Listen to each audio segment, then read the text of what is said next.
Hello everyone. So entropy mainly thermodynamics में या entropy mainly is a chemistry के अंदर एक broad concept की तरह हम discuss कर सकते हैं.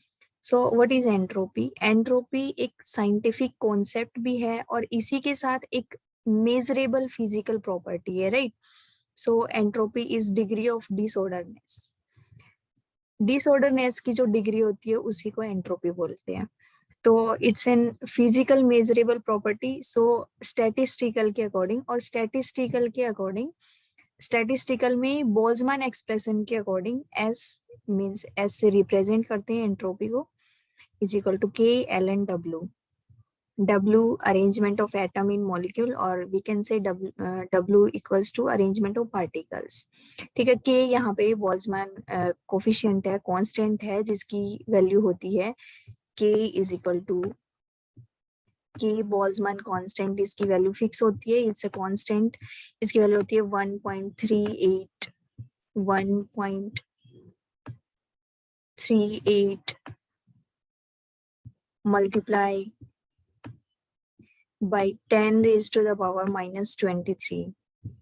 10 raised to the power minus 23, right? This is the value of Boltzmann coefficient. Thermodynamics में हम एंट्रोपी को नहीं बल्कि चेंज इन एंट्रोपी को कैलकुलेट कर सकते हैं. सो थर्मोडाइनमिक्स के according ds means change in entropy is equal to dq reversible by t. इसका मतलब हुआ कि ds यानी कि change in entropy is the ratio of heat taken reversibly, right? Heat taken reversibly and the temperature at which heat is taken. Ratio होता है कि जो रिवर्सिबली जो हीट ली गई है और जिस टेम्परेचर पे ली गई है उनका रेशियो चेंज इन एंट्रोपी होता है, राइट? यहाँ पे मान लो कोई भी एक सिस्टम है, हमारे पास कोई भी एक सिस्टम है, उसके अंदर पार्टिकल्स अरेंज्ड है, एक ऑर्डर के अंदर अरेंज्ड है, राइट? जब हीट दी गई कोई भी टी टेम्परेचर के ऊपर, सो यहाँ पे जो डिसऑर्डरनेस होगा उसको मेजर करना ही चेंज इन एंट्रोपी होगा, राइट? हीट ली टी टेम्परेचर के ऊपर, यहाँ पे पार्टिकल्स डिसऑर्डर्ड हो गए, राइट? लाइक दिस डिसऑर्डर, ठीक है. तो इसकी measurement he change in entropy thermodynamics में. और हीट हमेशा रिवर्सिबली टेकन होगी इसके अंदर, नॉट इरिवर्सिबली टेकन, ठीक है. ओके, तो entropy change in reversible transformation of an ideal system. First of all ideal system क्या होगा? जो फॉलो करे PV is equal to RT, वो क्या हो गया? आइडियल सिस्टम, ठीक है. PV is equal to RT. चलो, PV is equal to RT. अब इसके लिए कंडीशंस क्या होती है कि या तो फेज सेम होगा, वेरिएबल डिफरेंट होगा. फेज सेम का मतलब है अगर सॉलिड से सॉलिड में, ठीक है, मतलब फेज सेम है. या फिर अगर फेज डिफरेंट है तो फिर वेरिएबल सेम होगा सॉलिड से सॉलिड में. और अगर सॉलिड से लिक्विड में है तो वेरिएबल फिर डिफरेंट होंगे. वेरिएबल मींस टेम्परेचर हो गया, प्रेशर हो गया, ये वेरिएबल्स है. जैसे यहाँ पे कोई भी दो सिस्टम्स है, सिस्टम ए और सिस्टम बी, ठीक है. सिस्टम ए का प्रेशर है P1, V1 and T1. B के लिए pressure P2, V2 and T2, ठीक है. तो DS जैसे कि डेफिनेशन में था DS कि heat taken reversibly at temperature T, है ना, रेशियो होता है इनका. तो DS क्या हो जाएगा? DQ reversible by T. DQ reversible by T DS हो गया. ओके, फर्स्ट लॉ के according DQ change in heat is equal to DU minus W. DU minus W यहाँ पे इलेक्ट्रिकल वर्क है, ओके, इलेक्ट्रिकल. और DU internal energy, as we all know first law के according. तो W, okay, W अगर expansion होता है, negative होता है, कंप्रेशन होता है, पॉजिटिव होता है, सो W की वैल्यू यहाँ पे W is equal to minus P dV, okay, minus P dV, change in volume. Okay, so जब ये वैल्यू यहाँ पुट करेंगे, so DQ is equal to DU plus P dV, ठीक. और DU क्या होता है? Change in internal energy CV dt. वो कैसे होता है? देखो, CV सीवी मतलब heat capacity at constant volume. Heat capacity एक पाथ फंक्शन होता है, और पाथ फंक्शन में दो पाथ्स होते हैं, लाइक पाथ फंक्शन मतलब which depends on the path. तो हीट कैपेसिटी के दो पाथ्स होते हैं, eight constant volume and constant pressure. तो सीवी क्या होता है कि जब हीट कैपेसिटी मतलब 10 डिग्री सेल्सियस राइज करने के लिए जितनी हीट रिक्वायर होती है उसको हीट कैपेसिटी बोलते हैं, ठीक है। तो CV D U by D T मतलब कांस्टेंट वॉल्यूम पे जो हम हीट देंगे वो इंटरनल एनर्जी को चेंज करेगी, ठीक है। तो ये हो गया सीवी की definition, CV is equal to D U by D T. तो यहाँ से डी यू की वैल्यू निकालेंगे तो सीवी डी टी, ठीक है। ये वैल्यू हमने यहाँ पे पुट करी, CV D T plus P D V. तो ये डी क्यू की वैल्यू अब इसमें पुट करेंगे डी एस फर्स्ट इक्वेशन में, इस इक्वेशन में, फर्स्ट इक्वेशन में ये डी क्यू की वैल्यू पुट करेंगे। तो क्या होगा, D S is equal to C V D T plus P D V, C V D T plus P D V और डिवाइडेड बाई टी। डिवाइडेड तो T था ही जिस टेम्परेचर पे हीट दी गई थी, डी एस, ठीक है। अब देखो entropy change in terms of temperature and volume. देखो पी वी, क्या हमने आइडियल सिस्टम के लिए पढ़ रहे हैं हम यहाँ पे, तो P V equal R T, है ना। P V is equal to R T. तो यहाँ पे हम केस पढ़ेंगे या फिर वे कह सकते हैं कि एंट्रोपी चेंज एक बार पढ़ेंगे टेम्परेचर और वॉल्यूम की टर्म्स में, दूसरी बार पढ़ेंगे प्रेशर टेम्परेचर की टर्म में, है ना। तो प्रेशर टेम्परेचर की टर्म में पढ़ेंगे तो सीपी हो जाएगा, मतलब हीट कैपेसिटी कांस्टेंट प्रेशर हो जाएगा, और वॉल्यूम टेम्परेचर की टर्म्स में पढ़ेंगे तो हीट कैपेसिटी कांस्टेंट वॉल्यूम हो जाएगा। अब देखो entropy change in terms of temperature volume, पहले टेम्परेचर वॉल्यूम के टर्म्स में पढ़ते हैं कि चेंज इन एंट्रोपी क्या होता है। तो चेंज इन एंट्रोपी यहाँ से इक्वेशन आई, D S is equal to C V D T plus P D V divided by T. Equation यहाँ पे लिख दी। अब देखो यहाँ से P की वैल्यू निकालेंगे, P V is equal to R T होता है, तो P की वैल्यू क्या होगी, R T by V, R T divided by V. ये डेरिवेशन थोड़ा सा लंबा है, बट इसके लास्ट का रिजल्ट याद करने से भी बहुत सारे न्यूमेरिकल्स जो नेट और गेट में आते हैं वो सोल्व हो जाते हैं। So P is equal to R T by V, लेकिन डेरिवेशन समझना एक बार जरूरी होता है क्योंकि बीच में से भी क्वेश्चन कई बार आ जाते हैं। So C V D T plus R T by V D V, C V by T P R T by V, और सबसे मतलब ये जो टी था ना, ये सबके डिवाइडेड में था, इन सबके डिवाइडेड में था टी। तो सी वी टी डी टी और आर बाई वी टी, क्योंकि एक इसके डिवाइड में भी यहाँ पे भी टी था, ये वाला टी, ये टी ऐसे था, ठीक है, ऐसे था। तो टी से टी कैंसिल हो गया और यहाँ सी वी बाई टी हो गया और यहाँ आर बाई वी डी हो गया, ठीक है। अब देखो दो कंडीशंस हो सकती है इसके बाद भी, कि विदाउट लिमिट हो सकते हैं या फिर विद लिमिट हो सकते हैं। विदाउट लिमिट मतलब एक सिस्टम दे रखे है, टेम्परेचर दे रखे है, एक एक वॉल्यूम दे रखी है, ठीक है।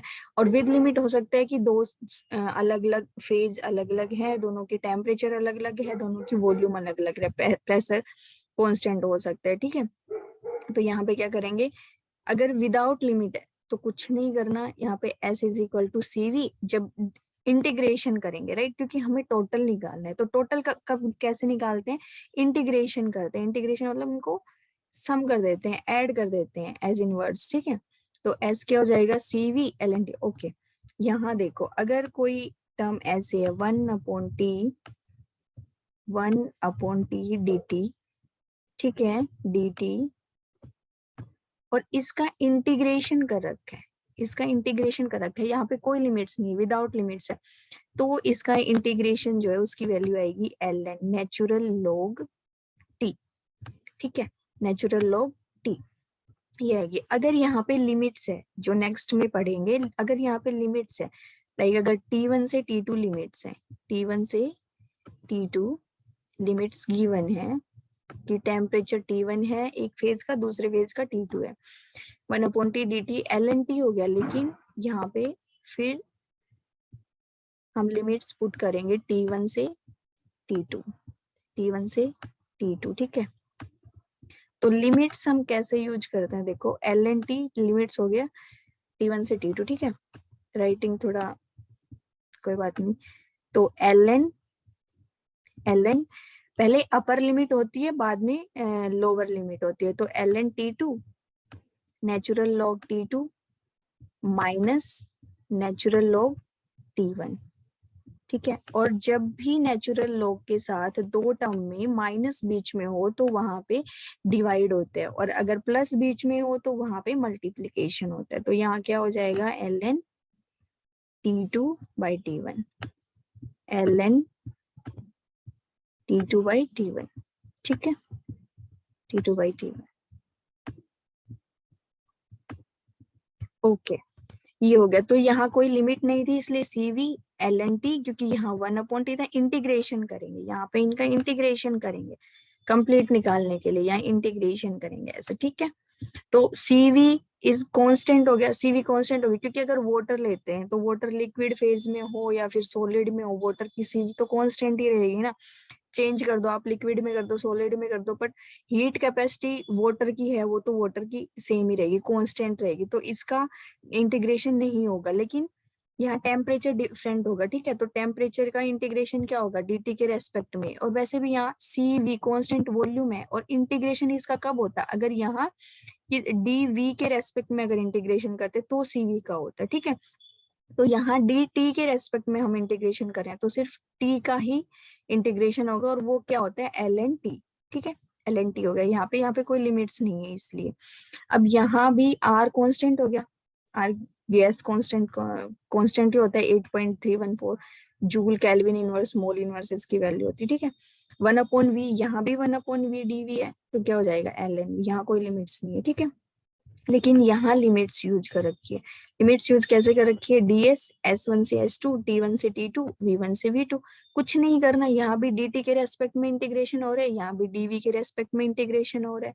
और इंटीग्रेशन हमें पता ही है, 1/, कोई भी टर्म होती है उसका इंटीग्रेशन होता है नेचुरल लॉग में, ठीक है। यहाँ हमने लिमिट्स पुट कर दी T1 से T2, तो पहले अपर लिमिट उसके बाद लोअर लिमिट, तो ln T2 minus ln T1। और जब माइनस होता है नेचुरल लॉग के बीच में तो वो डिवाइड में आता है। अगर यहाँ प्लस होता है, अगर यहाँ पे प्लस हो जाता है यहाँ पे, तो वो मल्टीप्लीकेशन में आ जाता है, ln T2 multiply ln T1, ठीक है। यहाँ माइनस है इसलिए यहाँ क्या हो जाएगा, प्लस में डिवाइड हो जाएगा, ठीक है। तो ये आ गया डेल्टा एस की वैल्यू हमारे पास, CV ln T2 by T1 plus R ln V2 by V1, ठीक है। किसके टर्म्स में आ गया ये, T और V की टर्म्स में, चेंज इन एंट्रोपी, ठीक। अब देखो एक केस और आता है कि अगर CV टाइम डिपेंडेंट हो सकता है कि CV की वैल्यू टाइम डिपेंडेंट है, और इस तरह से कोई वैल्यू गिवन है CV की A+BT जो कि टाइम डिपेंडेंट है, तो क्या करेंगे, ये थी हमारे पास, ये इक्वेशन थी, ठीक है, पहले आई थी ये जब हमने विद लिमिट निकाली थी, ये इक्वेशन थी, ठीक। इसमें हम CV की वैल्यू पुट करेंगे, CV की वैल्यू पुट करी A+BT, ठीक है, A+BT। अब देखो ये कैसे आया, ये इंटीग्रेशन, यहाँ पे मैं सिर्फ CV का करके बता रही हूँ, क्योंकि R dVV ये तो 1/V ln V2 by V1 हो गया, ये तो सिंपल है इसका, ये तो सिंपल हो गया। इस यहाँ पे क्या है, CV की वैल्यू पुट करेंगे A+BT, A+BT, ठीक है। CV की वैल्यू यहाँ पे पुट करी हमने, और किसके रेस्पेक्ट में, DT के रेस्पेक्ट में, DT, ठीक, DT। और टेम्परेचर क्या है, T1 से T2। तो देखो यहाँ क्या करेंगे, अलग अलग, ये प्लस में है तो अलग अलग लिख देंगे इनको, A, ठीक है, A, ये A है, थोड़ा राइटिंग ऐसे, ADT, ठीक, ADT प्लस BT का भी इंटीग्रेशन करेंगे, प्लस में है तो दोनों टर्म्स का अलग अलग इंटीग्रेशन करेंगे, BT DT, ठीक है। और लिमिट्स वही है, T1 से T2। तो आप देखो यहाँ पे A क्या है, A कांस्टेंट हो गया, A क्या हो गया, कांस्टेंट। लेकिन जो T है यहाँ पे, और एक T, ओहो, A+BT डिवाइडेड बाई T, क्योंकि ये CV की वैल्यू पुट करी है हमने, ये T तो एज इट इज है ना, यहाँ पे जो CV dt बाई T था वो T तो एज इट इज है, हमने CV की वैल्यू पुट करी है A+BT, तो यहाँ पे अपॉन T भी आएगा, यहाँ भी T आएगा, राइट, और यहाँ भी T आएगा, यहाँ भी T आएगा, यहाँ T से T कैंसिल हो जाएगा, और यहाँ T है, इसका क्या हो जाएगा, ln, लिमिट्स पुट करेंगे तो ln T2 by T1, ln T2 by T1, ठीक है, समझ जाना। यहाँ B, यहाँ सिर्फ B है तो B क्या हो गया, कांस्टेंट। अब देखो B कांस्टेंट हो गया, लेकिन B के साथ कांस्टेंट है, यहाँ कुछ नहीं है, ये तो हो गया। देखो B एक कांस्टेंट टर्म है और dt के रेस्पेक्ट में इसका इंटीग्रेशन किया हुआ है, ठीक। तो देखो इंटीग्रेशन में क्या होता है कि जब कांस्टेंट हो और दूसरे वेरिएबल के रेस्पेक्ट में अगर इंटीग्रेशन किया हुआ हो तो b तो कांस्टेंट एज इट इज हो गया, b का कोई रोल नहीं है, b कांस्टेंट हो गया। और यहाँ क्या आएगा, t, सिर्फ t, क्योंकि जिस वेरिएबल के रेस्पेक्ट में इंटीग्रेशन किया हुआ हो ना वो एज इट इज आ जाता है, उसकी कोई पावर नहीं, सिंपल एक एज इट इज, ठीक है। और यहाँ पे जब लिमिट पुट करेंगे t1 से t2, t1 से t2, तो upper limit minus lower limit, ठीक है। ये तो लिमिट्स पुट करने का रूल होता है, upper limit minus lower limit. तो यहाँ क्या हो जाएगा, b constant t2 minus t1, और ये तो एज इट इज टर्म थी यहाँ पे, ठीक है। तो delta S change in entropy क्या हो जाएगा, a ln t2 by t1, b t2 minus t1, और ये, ठीक है। तो ये हो गया चेंज इन एंट्रोपी जब CV टेम्परेचर डिपेंडेंट हो, ठीक है। चलिए नेक्स्ट है entropy change in terms of temperature and pressure, ठीक। अब देखते हैं टेम्परेचर और प्रेशर के टर्म्स में चेंज इन एंट्रोपी क्या होगी। तो ये टर्म तो हमारे पास थी पहले से ही, ये इक्वेशन थी, ठीक है। अब देखो आइडियल सिस्टम के लिए हम निकाल रहे हैं, याद रखना स्टार्टिंग में ही था कि हम आइडियल सिस्टम के लिए निकाल रहे हैं, ठीक। सिस्टम कैसा है हमारा, आइडियल। और आइडियल के लिए क्या होता है, PV is equal to RT। यहाँ से हम V की वैल्यू निकालेंगे तो RT अपॉन P हो जाएगा, ये P उधर जाके डिवाइड हो जाएगा RT बाई P, ठीक है। अब देखो दोनों साइड, यहाँ पे दोनों साइड हमने क्या किया, डिफ्रेंशिएशन कर दिया, DPV और DRT यहाँ पे, ठीक है, डिफ्रेंशिएशन कर दिया। तो यहाँ क्या होगा, देखो R तो इधर तो R कांस्टेंट है लेकिन P और V दोनों ही वेरिएबल है, ठीक। और जब भी डिफ्रेंशिएशन करते हैं ऐसे dx और y का, मान लो कोई भी दो वेरिएबल है dx y, यहाँ पे p और y है, तो क्या होगा, पहले एक कांस्टेंट जैसे x कांस्टेंट dy हो गया, ठीक है, x कांस्टेंट dy हो गया, प्लस प्लस क्या होगा, y कांस्टेंट और dx का कर दिया, dx एक बार डिफरेंशिएशन x का कर दिया, एक बार y का कर दिया, एक बार x को कांस्टेंट और y को कांस्टेंट, ठीक है। ऐसे तो यहाँ पे p और v दो वेरिएबल हो गए, तो p कांस्टेंट d का डिफरेंशिएशन है ना, v कांस्टेंट p का डिफरेंशिएशन, और यहाँ r तो कांस्टेंट है, गैस कांस्टेंट तो कांस्टेंट है, इसका कोई डिफरेंशिएशन नहीं होगा, ठीक है। तो r एज इट इज और t का डिफरेंशिएशन, यहाँ से हम p dv की वैल्यू निकालेंगे, p dv उधर जाके माइनस हो गया। अब देखो इसके अंदर p dv है हमारे पास, ये p dv, इसकी जगह पे ये वैल्यू पुट कर देंगे, cv dt plus r dt minus v dp by t, t तो ये डिवाइड वाला t रहेगा यहाँ पे, ठीक, ये t तो डिवाइड वाला है, ये सबके डिवाइड में है, ऐसे ऐसे ये सबके डिवाइड में, ये जितनी पूरी टर्म है ना सबके डिवाइड में है t, अकेले ये लास्ट वाली टर्म के डिवाइड में नहीं है, ये ऐसे सबके डिवाइड में, ठीक है। अब देखो यहाँ से dt कॉमन है तो क्या हो जाएगा, cv plus r divided by t dt minus v dp by t, ठीक है। ये देखो ये इक्वेशन होती है आइडियल सिस्टम के लिए, cp minus cv is equal to r। तो यहाँ से cv प्लस r क्या हो जाएगा, cp, यहाँ वैल्यू पुट कर दी, cp dt by t minus v by t dp, ठीक। अब देखो आइडियल इक्वेशन क्या थी, pv इज इक्वल टू, क्योंकि हमें v की टर्म में लेके आना है, pv is equal to RT, ठीक, pv is equal to RT। यहां से v बाई टी निकालेंगे, v बाई टी क्या हो जाएगा, v बाई टी किया, इस t को इधर इसके नीचे लेके आए तो p उधर चला जाएगा, is equal to r by P हो जाएगा, simple, r divided by p, ठीक है। अब ये वैल्यू इसमें पुट कर देंगे, ये वैल्यू यहाँ पे पुट करी r by P v by T की जगह पे, तो cp dt by T r by P dp, ठीक। अब देखो यहाँ भी दो केस बनेंगे, विदाउट लिमिट और विद लिमिट। विदाउट लिमिट करेंगे तो cp ln t, सिंपल, इसका इंटीग्रेशन क्या हो जाएगा, cp कांस्टेंट हो जाएगा और 1 अपॉन t का ln t, r 1 upon p का ln p, यहाँ पे कोई लिमिट्स नहीं है इसलिए एज इट इज रहेगा, ठीक है। दूसरे में यहाँ पे अगर लिमिट्स लगाएंगे तो सिंपल ऊपर वाले इंटीग्रेशन की तरह यहाँ पे क्या हो जाएगा, ln t2/t1, ठीक है। तो यहाँ क्या हो जाएगा, ln t2/t1 minus r ln p2/p1, ठीक है।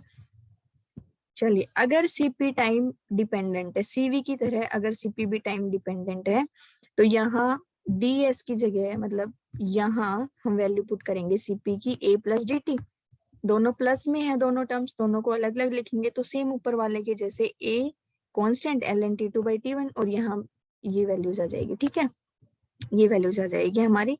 तो सीपी की टर्म में, पी और टी की टर्म में और वी और टी की टर्म में चेंज इन एंट्रोपी जो थर्मोडाइनेमिक्स ने बताया था, स्टैटिस्टिकल के अकॉर्डिंग तो K is equal to ln W है, वो तो अरेंजमेंट पे डिपेंड करेगा, K ln W, S is equal to K ln W।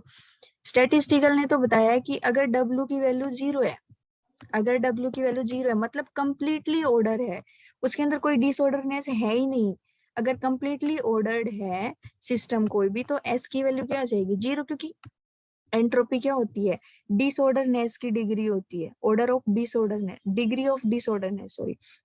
तो अगर अरेंजमेंट ही कंप्लीटली ऑर्डर्ड है तो एंट्रोपी क्या हो जाएगी, एंट्रोपी 0 हो जाएगी, है ना। और अगर W की वैल्यू मतलब अरेंजमेंट वहां पे डिफरेंट डिफरेंट है, W not is equal to 0 है, arrangement not is equal to 0 है, तो S भी नॉट इज इक्वल टू 0 हो जाएगा, ठीक है। ये स्टैटिस्टिकल के अकॉर्डिंग था, लेकिन थर्मोडाइनेमिक्स ने सिर्फ चेंज इन एंट्रोपी बताया था, तो change in entropy pressure temperature की टर्म में और प्रेशर वॉल्यूम की टर्म में ये डेरिवेशन है, ठीक है, चेंज इन एंट्रोपी, ओके। ये रिवर्सिबल और इरिवर्सिबल, रिवर्सिबल फेज ट्रांसफॉर्मेशन और इरिवर्सिबल फेज ट्रांसफॉर्मेशन कैसे देखते हैं, देखो यहाँ पे H2O लिक्विड से सॉलिड में जा रहे हैं, फेज चेंज हो रहा है, सॉलिड से लिक्विड से सॉलिड, फेज चेंज हो रहा है, राइट। लेकिन वेरिएबल्स यहाँ पे क्या है, टेम्परेचर और प्रेशर, टेम्परेचर और प्रेशर। रिवर्सिबल फेज ट्रांसफॉर्मेशन में क्या होता है, या तो फेज सेम रहेंगे, अगर फेज सेम है तो वेरिएबल डिफरेंट रहेंगे, या तो फेज सेम रहेंगे, और अगर फेज सेम है तो वेरिएबल डिफरेंट रहेंगे, और अगर फेज डिफरेंट है तो वेरिएबल सेम रहेंगे। यहाँ क्या हो रहा है, यहाँ फेज डिफरेंट है तो वेरिएबल क्या रहेगा, सेम रहेगा, ठीक है। तो 0 degree Celsius 0 degree Celsius temperature, 1 atmosphere 1 atmosphere, ठीक है। तो ये किसका एग्जाम्पल हो गया, ये रिवर्सिबल फेज ट्रांसफॉर्मेशन का एग्जाम्पल हो गया। इसमें क्या है, फेज चेंज हो रहा है, टेम्परेचर सेम है, प्रेशर भी सेम है, हो सकता था रिवर्सिबल फेज ट्रांसफॉर्मेशन, लेकिन रिवर्सिबल फेज ट्रांसफॉर्मेशन में ये भी है कि अगर वेरिएबल सेम है तो दोनों एक दूसरे के कोरस्पॉन्डिंग होने चाहिए, दोनों एक दूसरे के कोरस्पॉन्डिंग होने चाहिए। जैसे इसमें -10 डिग्री सेल्सियस है, यहाँ -10 डिग्री सेल्सियस, तो यहाँ 1 एटमोस्फेयर नहीं होना चाहिए था। अगर 1 एटमोस्फेयर है ना प्रेशर, तो 1 एटमोस्फेयर प्रेशर के कोरस्पॉन्डिंग टेम्परेचर क्या होना चाहिए, 0 डिग्री सेल्सियस, तब होता है ये रिवर्सिबल फेज ट्रांसफॉर्मेशन। अब ये इरिवर्सिबल फेज ट्रांसफॉर्मेशन है, क्योंकि यहाँ पे फेज चेंज है, वेरिएबल सेम है लेकिन एक दूसरे के कोरेस्पॉन्डिंग नहीं है, तो ये क्या हो गया, इरिवर्सिबल फेज ट्रांसफॉर्मेशन का एग्जाम्पल हो गया। और ये क्या है, रिवर्सिबल फेज ट्रांसफॉर्मेशन का एग्जाम्पल। तो ये थी एंट्रोपी की कहानी की स्टैटिस्टिकल हमें बताती है एंट्रोपी की ऑर्डर है या नहीं है, लेकिन थर्मोडायनेमिक्स सिर्फ चेंज इन एंट्रोपी के बारे में बताती है, और वो प्रेशर वॉल्यूम की, प्रेशर टेम्परेचर के टर्म में बताती है या फिर वॉल्यूम टेम्परेचर के टर्म में बताती है। और हीट कैपेसिटी का भी रोल होता है डिटर्मिनेशन ऑफ द एंट्रोपी, और हीट कैपेसिटी एक पाथ फंक्शन होता है। सो या थैंक यू सो मच।